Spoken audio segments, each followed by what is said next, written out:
अपने शीतल माई कने मोते बोलाउबै काऊ हम बैठने क देव हो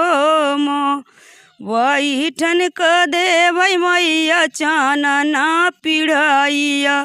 निबियौ कचार बैठाई हो मो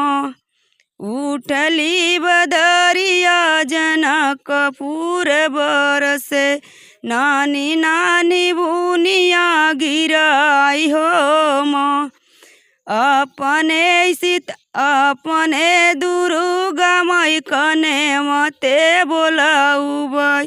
काऊ हम बैठने क देव हो मो बैठन क देबै मैया चानना गिराई हो।